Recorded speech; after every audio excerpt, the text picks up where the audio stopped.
साधक गौरव आचार्य श्री पुलक सागर जी के प्रवचन और लेटेस्ट धार्मिक भजन व कार्यक्रम निशुल्क देखने व सुनने के लिए हमारे YouTube चैनल जिनशरणम मीडिया को अभी सब्सक्राइब करें और बेल आइकॉन पर क्लिक जरूर करें।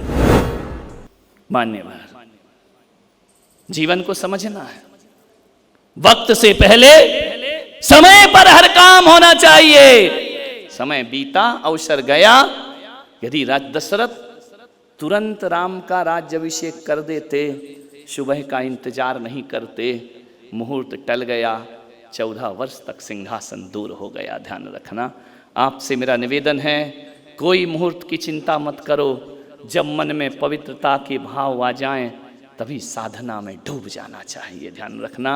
और एक बात याद रखना औरंगाबाद वालों, गृह प्रवेश का तो मुहूर्त होता है, लेकिन घर छोड़ने का कोई मुहूर्त नहीं हुआ करता है। जिस मुहूर्त में घर छोड़ दो वही मुहूर्त शुभ मुहूर्त हो जाया करता है। कोई ने घर छोड़ा, संन्यास लिया, तो वो मुहूर्त देखता है क्या? ध्यान रखना। वस्त्रों को पहनने का मुहूर्त होता है, आभूषण खरीदने का मुहूर्त होता है, आभूषण पहनने का शुभ मुहूर्त देखा जाता है, लेकिन छोड़ने का कोई मुहूर्त नहीं होता है।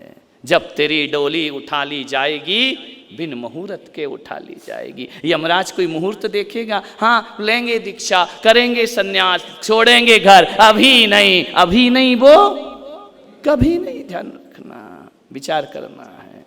जिसको करना है वो आज करता है और अभी करता है, लेकिन आदमी रास्ते ढूंढता है। लोभ, ये भी एक लोभ है जीने का, ये भी लोभ है परिवार को पकड़ने का, ये भी लालच है। थोड़ा बच्चे को तो देख लो, थोड़ा पोते को तो देख लो, थोड़ा बड़ा तो कर लो, फिर ले लूंगा। ध्यान रखना, ऐसी जिंदगी मत जियो, ये लोभियों के काम है। जो करना है वह आज ही कर डालो। ध्यान रखना। मन को पवित्र करो। मन की पावनताएं उत्तम शौच धर्म हुआ करती है। मन की निर्मलताएं उत्तम शौच धर्म हुआ करती है। मान्यवर, आपसे निवेदन है, आप किस में जीते हैं? सिद्धांत में या अवसर में? विचार करना है। आप घर से चले, रिक्शे वाला है, आपको मालूम है स्टेशन का 50 रुपये लगता है। रिक्शे वाला यदि 60 रुपये मांग ले तो आप क्या कहेंगे? क्या बोलोगे आप उसको? लूट मार मचा रखी है। क्या समझते अपने आप को? मुझे मालूम नहीं है क्या? मैं औरंगाबाद के रहने वाला हूं। लूटोगे हमको? हम यहीं के, कोई बाहर के नहीं है। 60 रुपये मांगता है। 10 रुपये में कितना हंगामा खड़ा कर दिया तुमने। विचार करिए। तो कोई नया रिक्शा वाला हो, 40 रुपये मांगे, अब आप क्या करोगे? मन की पवित्रताएं देखो। आपको मालूम है 50 रुपये रेट है, वो 40 मांग रहा है, अब क्या करोगे आप? ईमानदारी से बताओ।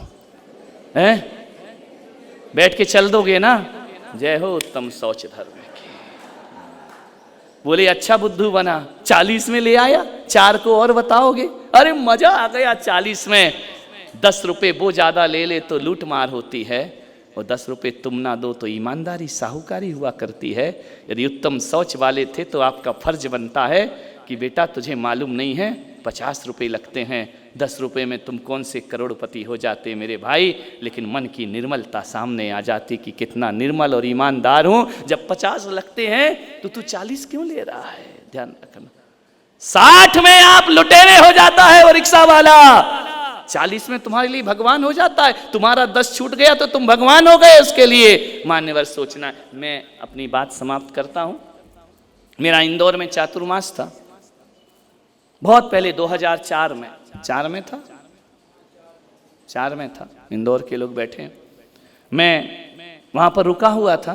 मुकुट गार्डन एक स्थान है, वहां मेरे भक्त आए और कुछ दान राशि लेकर के आए।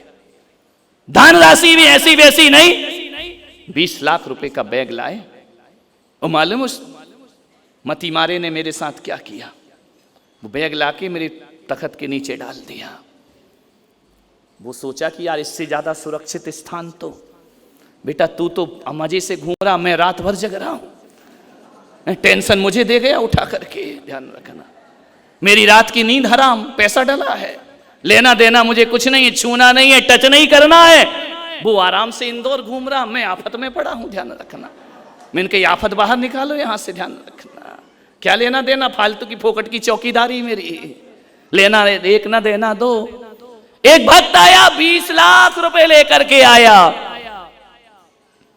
जल्दी जल्दी आया, रिक्शे से उतरा, आहार का समय था, दिल्ली से आया था वो भक्त। बोले महाराज को आहार दूंगा, जल्दी से कपड़े बदले आहार में चला गया। आहार के बाद मेरे कक्ष में आकर बैठा। बोले महाराज कुछ दान राशि लाया हूं। मैंने कहा किसकी लाया है? बोले तीर्थ के निर्माण के लिए दान राशि लाया हूं। तो मैंने कहा जो कमेटी है उनको आप दे दीजिए। उसने देखा बैग गायब, बैग का पता ही नहीं, पसीने छूट गए उसके। 20 लाख रुपए। मैंने कहा कितना लाया था? बोले 20 लाख रुपए। मैंने कहा कहां गया? बोले मुझे नहीं पता, गया कहां? मान्यवर उसने बहुत ढूंढा, ऊपर नीचे सब जगह गया। मालूम है वो 20 लाख रुपए रिक्शे में छोड़ आया था। ध्यान रखना, बैग उतारना भूल गया, उतावला था आहार देने के लिए, जल्दी से उतर गया, रिक्शा वाला लेकर के चला गया। ध्यान रखना, उसके तो पूरा दिन खराब हो गया, आहार की सारी खुशियां मिट्टी में मिल गई, मेरा 20 लाख गया। बेचैन हो गया। मैंने कहा अब गया तो गया, अब तू करेगा क्या? बोले महाराज मुझे तो रिक्शे वाले का नंबर भी नहीं मालूम, कौन सा रिक्शे वाला है, ना फोन नंबर मालूम है, ना मुझे रिक्शे का नंबर मालूम है, ढूंढो तो। मैंने कहा पुलिस को बता दे।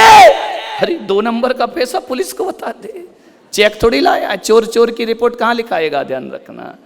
बोले कि पुलिस को कैसे बता सकता हूँ? मैंने कहा क्यों? बोले कैश में है। अरे मैंने कहा तो गड़बड़ हो गया, बताए तो पुलिस पूछेगी तू कहाँ से लाया था? रिक्शे वाले को तो छोड़, पहले तू बैठ, तेरे पास कहाँ से आया था ये बता।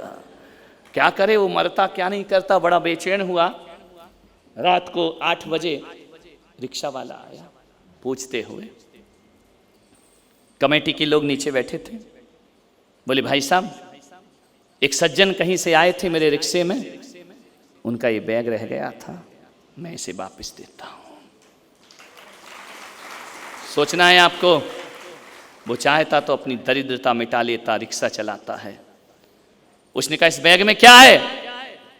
बोले उनके कीमती सामान है, ये उनको दे दीजिए। फोन करके बुलाया, कौन आया? दिल्ली से नीचे पहुंचे, रिक्शे वाला खड़ा है, वो आदमी खड़ा है। आदमी की सांस में सांस आई। अमीर कौन है देखो, रिक्शे वाला अमीर है या पैसे वाला अमीर है? विचार करना है आपको। निर्लोभता किसके अंदर मौजूद है? इसका पूरा दिन बेकार रहा, इसकी सांसें धड़कनें बढ़ती रहीं, बीपी बढ़ता रहा 20 लाख में।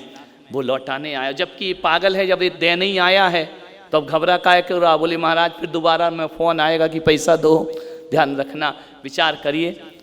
जैसे ही देखा रिक्शे वाले को, तो रिक्शे वाले से पूछा कि इस बैग में पैसे हैं? बोले मुझे पता है। तो बोले तुमने रखे क्यों नहीं? बोले जिस बाबा के पास तुम आए हो ना, दशहरा मैदान में मैं उनके रोज प्रवचन सुनता हूं, और जब मैं प्रवचन उनके सुनता हूं रोज, 4 महीने से मैं प्रवचन सुन रहा हूं। कोई भी इंदौर में आता है तो मैं अपने रिक्शे में बिठाकर उन्हें बाबा के दरबार तक लेकर के आता हूं।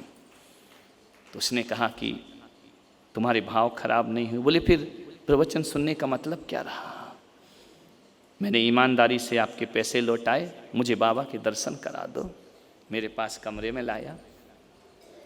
जैसे ही वो मेरे पास आया, बोले महाराज आज मैं अपनी नज़रों में उठ गया हूँ। दुनिया की नज़रों में उठूँ या ना उठूँ, मेरे मन में इतनी पवित्रता है, इतनी पावनता है।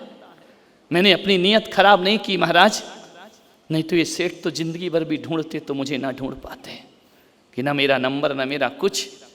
लेकिन मेरी ईमानदारी रही, और आपके प्रवचन सुन के आज मुझे लगा कि जिंदगी में हकीकत में आज मैंने प्रवचन को जिंदगी में उतारा है। मैंने कहा तेरी नीयत खराब नहीं हुई? बोले बिल्कुल नहीं हुई। आपने कहा था ना कि सिद्धांत में जीना है या अवसर में जीना है। मैंने सिद्धांत का रास्ता पकड़ा। मालूम है, मैंने अपने इस भक्त को देखा, वो उसने 2000 रुपये निकाले और उसकी ईमानदारी पर उसने देना चाहे। उसने कहा सेठ जी, उसका जवाब सुनिए उस रिक्शे वाले का, मैं उसे बहुत महान समझता हूँ। अब वो कहाँ है मुझे नहीं पता। उसने कहा कि सेठ जी ये 2000 रुपये किस लिए दे रहे हो? लेना होता तो मैं 20 लाख ही ले लेता, 2000 लेकर क्या करूँगा तुम्हारा? ध्यान रखिए। मेरी ईमानदारी की कीमत 2000 रुपए नहीं हुआ करती है, मेरी ईमानदारी की कीमत है 2000 रुपए।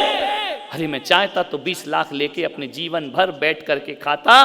मुझे रिक्शा चलाने आज से 15-20 साल पहले 20 लाख रुपए बहुत हुआ करते थे, मैं अपनी दरिद्रता मिटा लेता।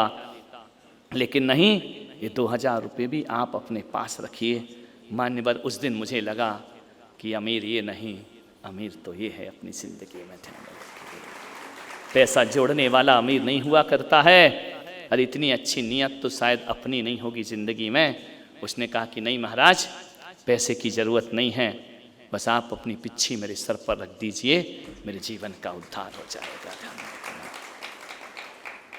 20 लाख मिल भी जाएंगे तो क्या होगा। ध्यान रखिए मान्यवर, इतना जीवन में आदर्श होना चाहिए, इतना जीवन में हमारे पवित्रताएं होना चाहिए। आजकल तो लेटर चलते नहीं तो पहले चिट्ठी आती थी ना, उसमें एक टिकट लगती थी। यदि मोहर लगना भूल जाए तो ऐसे भी कंजूस थे, निकाल लेते थे टिकट, दूसरे लिफाफे में लगा देंगे। वाहरी तुम्हारी ईमानदारी। ट्रेन में सफ़र करते हो, आजकल तो ऑनलाइन हो गया तो सुधर गई दुनिया। ईमानदार नहीं हुई है, मजबूरी है उसकी, ध्यान रखना। उसको ईमानदारी, मजबूरी का नाम हट। महात्मा गांधी कब तक चलेगा? सोनिया गांधी कब तक महात्मा गांधी चलेंगे? ध्यान रखना। सोनिया गांधी सब कुछ होके भी प्रधानमंत्री नहीं बन पाई, ध्यान रखना। मजबूरी का नाम सोनिया गांधी, ध्यान रखना। मान्यवर, विचार करना है आपको। पवित्रता है, ईमानदारी। मत डालिए किसी के धन पर नजर, मत जियो लालच में, मत जियो। ध्यान रखना, जो जो लालच में जिए, दुर्योधन लालच में जिया, हस्तिनापुर बर्बाद हो गया। ध्यान रखना, कुछ नहीं मिला। रावण लालच में जिया, रूप के लालच कई तरह का, धन का ही लालच नहीं होता है, रूप का भी लालच होता है, प्रतिष्ठा का भी लालच होता है, नाम का भी लालच होता है, मान बढ़ाई का भी लालच होता है। आज शौच धर्म है, धर हृदय संतोष, करहूं तपस्या देह सो। ध्यान रखना, सोचना है आपको, विचार करना है। बस अंतिम बात एक कह के समाप्त करता हूं। हमारे समाज में एक आरिका हुई, आरिका विशुद्धमती माता जी। मैं उनका बड़ा इज्जत से नाम लेता हूं। बहुत बड़ी तपस्विनी हुई, सुशीला नाम था उनका, सतना की थी। ऐसा बड़ा निर्लोभता, उनकी दीक्षा हो गई। उनके 2 भाई थे, नीरज जी और निर्मल जी। जब आचार्य महाराज ने उनको दीक्षा दी, सुशीला को बना दिया विशुद्धमती माता जी। ध्यान रखना, दोनों पहुंचे कि सुशीला देवी उस समय टीचर थी, अध्यापिका थी, उनका बहुत सा पैसा बैंक में पड़ा था। नीरज जी पहुंचे, वो जाकर के बोले कि माता जी ये पैसा पड़ा है, साइन कर दीजिए तो पैसा निकाल लें हम। बोले क्या करोगे पैसे का? बोले दान कर देंगे, हम अपने पास नहीं रखेंगे। नीरज जी भी विद्वान आदमी थे, हम दान कर देंगे, आप साइन कर दो, बैंक में फालतू पड़ा है। तो माता जी ने नीरज जी से पूछा कि नीरज किसके साइन करना है? बोले आपके नाम से अकाउंट है। उन्होंने कहा वो तो सुशीला थी, मैं तो विशुद्धमती हूं। ध्यान रखना। बोले मैं कैसे साइन कर सकती हूं? अरे बोले आप ही तो हो। बोले नहीं, जो सुशीला थी वो मर गई। जिस दिन गुरु ने पिच्छी पकड़ाई उस दिन से सुशीला मर जाती है, विशुद्धमती का जन्म हो जाया करता है। मैं ये पैसे पे साइन नहीं कर सकती हूँ। बोले माता जी कर दो ना, किसको क्या पता है?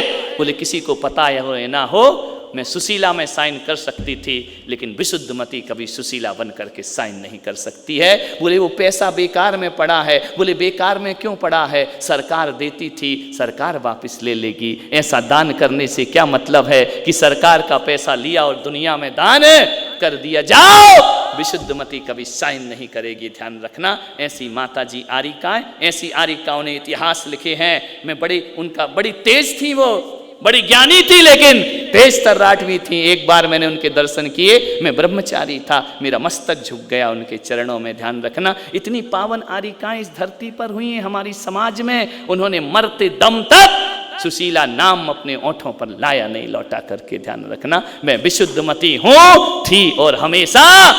अंतराय आए उनको, 15 दिन अंतराय। उनके गुरु ने एक मंत्र दिया कि विशुद्धमती इतने अंतराय आ रहे हैं, अंतराय कर्म के नाश किए माला फेर ले। विशुद्धमती ने कहा कि महाराज गुरुदेव आपकी दी हुई माला मैं जरूर फेरूंगी, लेकिन जिस उद्देश्य से आप दे रहे हो विशुद्धमती माला नहीं फेर सकती है। बोले क्या मतलब है? बोले अंतराय कर्म का नाश हो, इसका मतलब मुझे अंतराय नहीं आना चाहिए। तो एक बात गुरुजी ध्यान रखें, ये विशुद्धमती रोटियां खाने के लिए दीक्षा नहीं ली है, ये अंतराय कर्म के नाश के लिए दीक्षा ली है। मैं इसलिए भगवान का नाम लूं कि कल मुझे अंतराय ना हो। तो क्या मैं रोटी खाने के लिए साध्वी बनी हूं? मैंने आर्य का पद लिया है, रोटियों के टुकड़ों के लिए आर्य का पद नहीं लिया है। अरे मरते दम तक भी अंतराय आए तो विशुद्धमती कभी भगवान से नहीं कहेगी 2 रोटी मुझे भीख में दे दे। ध्यान रखना, ये आदर्श माताओं के